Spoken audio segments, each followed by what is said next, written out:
பாதிக்கப்பட்டவர்களுக்கு மீண்டும் பணி வழங்க வேண்டும் என்பது வலியுறுத்தப்பட்டது. மரியாதைக்குரிய அரசு செயலாளர் அவர்கள் அந்த ஒவ்வொரு தனிநபர் பெயர் பட்டியலை சமர்ப்பிக்குமாறு தெரிவித்துள்ளார்கள். அதே போல தொகுப்பூதியத்தில் ஊதியம் பெற்று வந்த தொழிலாளிகளுக்கு, குறிப்பாக வட்டார மாவட்ட ஒருங்கிணைப்பாளர்களுக்கு வெளிமுகமை மூலம் ஊதியம் வழங்குவது தடுத்து நிறுத்தப்படும் என்கின்ற உத்தரவாதம் அளிக்கப்பட்டுள்ளது. கிராம ஊராட்சிகள் நகராட்சிகளோடு பேரூராட்சிகளோடு இணைக்கக்கூடிய உத்தரவு வெளியிட்டுள்ள சூழ்நிலையில் அந்த பகுதிகளில் பணிபுரிந்த தொழிலாளிகளின் பணி நிலை கேள்விக்குறியாக இருக்கிறது என்று தெரிவிக்கப்பட்டது. அரசு செயலாளர் அவர்கள் அதில் பணிபுரியக்கூடிய எந்த ஒரு தொழிலாளிக்கும் சிறிதளவும் பணி பாதிப்பு இல்லாமல் பாதுகாப்போடு ஈர்த்துக் கொள்ளப்படும் என்கின்ற உத்தரவாதம் அளிக்கப்பட்டுள்ளது.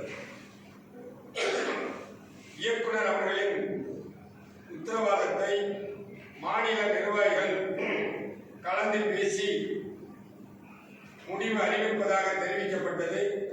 அதன் அடிப்படையில் அரசு செயலாளரோடு மீண்டும் பேசப்பட்டதில் பேச்சுவார்த்தையில் எடுக்கப்பட்ட முடிவுகள் நீங்கள் குறிப்பாக எழுத்துப்பூர்வமாக வழங்கப்பட வேண்டும் என்று தெரிவிக்கப்பட்டதால் 4 மணிக்கு இயக்குனர் அலுவலகத்தில் எழுத்துப்பூர்வமான உத்தரவை பெற்றுக் கொள்ளுங்கள் என்று தெரிவித்துள்ள காரணத்தினால் மாநில நிர்வாகிகள் கூடி நாளை நடைபெறக்கூடிய காத்திருப்பு போராட்டம் தற்காலிகமாக நிறுத்தி வைக்கப்பட்டுள்ளது.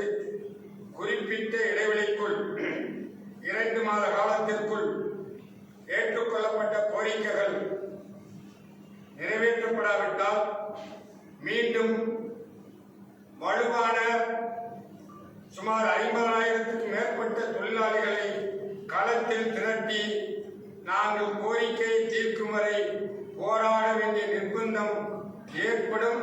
அது ஏற்படாமல் பார்த்துக் கொள்ள வேண்டியது அரசின் கட்டாய கடமை என்று கூறி வாய்ப்பிற்கு நன்றி தெரிவித்து விடைபெறுகிறேன். பே. கிருஷ்ணசாமி, தமிழ்நாடு ஊரக வளர்ச்சித்துறை தொழிலாளர்கள் சங்கம்.